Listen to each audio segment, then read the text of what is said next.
High guys, welcome back to my channel Priya blogs. তো guys দেখো, এর আগের ব্লগটাতে তোমাদেরকে দেখালাম রানাদার বিরিয়ানি খাওয়ার পরে গাইস আমরা এখন শপিং করতে বেরিয়েছি। তো প্রথমে জুতোর দোকানে গিয়েছিলাম, তারপরে এখন দেখো এখন গোপী ড্রেস করছি। তো অনেকগুলো দোকান ঘোরার পরে আরেকটা দোকানে আমরা চলে আসলাম। তো চলো এখানে দেখি একটু গোপী ড্রেসগুলো দেখি। আমার এইটা হাইটটা দেখা দাও। তো গাইস দেখো এখানে কত রকমের গোপী ড্রেস দেখাচ্ছে। তো এখানে দেখো আমি পছন্দ করে রেখেছি অনেকগুলো। আর এখানে দেখো প্রিন্সের বাবা পরে পরে দেখছে।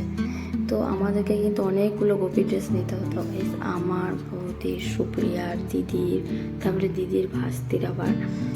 তো তার জন্য এখানে খুঁজছিলাম। আর এখানে নিয়ে যাওয়ার পরে তারপরে আবার আমার আরেকজনের মনে এসেছিল, মানে আমার নিজেরটাই আমি নিইনি। তো এখানে সবারই নিয়ে নিয়েছিলাম গাইস। তারপরে আবার রুমে গিয়েছিলাম, তারপরে ওখান থেকে ওটা ভিডিও করিনি। আর আমি মানে আবার রুমের নিচে দোকান আছে অনেকগুলো, তো ওখান থেকে আমি তাড়াহুড়ো করে নিয়েছিলাম। তো দেখো এখানে আমাদের গোপী ড্রেস নেওয়া কমপ্লিট হয়ে গেল। আর এখানে বিলটা পে করে দিয়ে এখানে দেখো সব প্যাকিং করা আছে। তারপরে আমি চলে এসেছিলাম একটা ব্যাগের দোকানে। তো ওখানেও একটা ব্যাগ নিলাম। তারপরে পুজোর জিনিস নিতে হতো আমাকে। তো দেখো একটা পুজোর দোকানে চলে এসেছি জিনিস নিতে।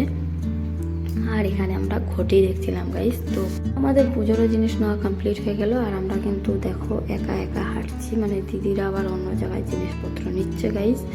তো মানে পুরো একদম হাঁপিয়ে গিয়েছিলাম এতগুলো জিনিস নিতে নিতে। তারপরে আরেকটা দোকানে এসেছিলাম। তো প্রিন্সের বাবার জিনিসপত্র পছন্দ হচ্ছিল না, আর প্রিন্সেরও জামা কাপড় খুঁজলাম, তো ভালো লাগলো না।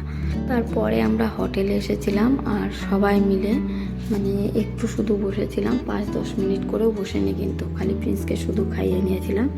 তারপরে এদিকে দেখো গাইস এখন আমরা বেরিয়ে পড়েছি। আর আজকে রাত্রে মানে রওনা হয়ে যাব এখনই। তো এখন টাইম হয়ে গিয়েছিল 11:40। আর আমরা বেরোতে বেরোতে মানে 12টা 12:30 মতো, মানে জিনিসপত্র সব কিছু বাঁধাবাঁধি করবে আবার উপরে গাড়ির।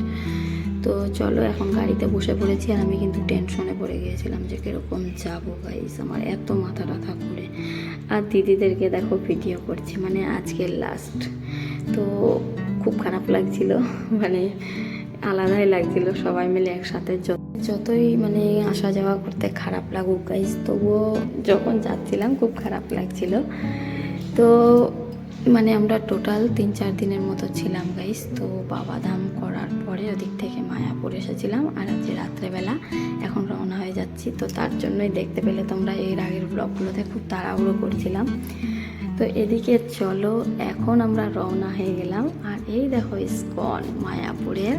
তো সব কিছু ছেড়ে চলে যাচ্ছি, আর ভিতরেও ঠিক করে দেখতে পারলাম না, খুব খারাপ লাগছিল। পরের দিকে দেখো গাইস মানে অনেকটা রাস্তা কিন্তু এখন আমরা চলে এসেছি। আর সারা রাত এত টায়ার্ড হয়ে গিয়েছি আর কি বলবো, গাড়ির মধ্যে খুবই খারাপ লাগছিল। তো অনেকটা রাস্তা আসার পরে দেখো এখন আমরা একটা ব্রিজের কাছে আছি, খুবই সুন্দর লাগছিল জায়গাটা। তো তখন টাইম হয়েছিল 5টা মানে 5:30 মতো। তো চলো আজকের ব্লগটা আমি এখানেই শেষ করব, আবার নেক্সট ব্লগে দেখা হচ্ছে। আর এটা ছিল আমার মায়াপুরের লাস্ট ভিডিও। এখন তো আছি আমরা গাইস রাস্তাতে। আর আমরা বাড়িতে পৌঁছতে 7:30 মতো বেজে গিয়েছিল। তো চলো বাড়িতে পৌঁছে আর ভিডিও করিনি, এখান থেকে ভিডিওটা শেষ করছি। সবাই খুব ভালো থেকো, বাই।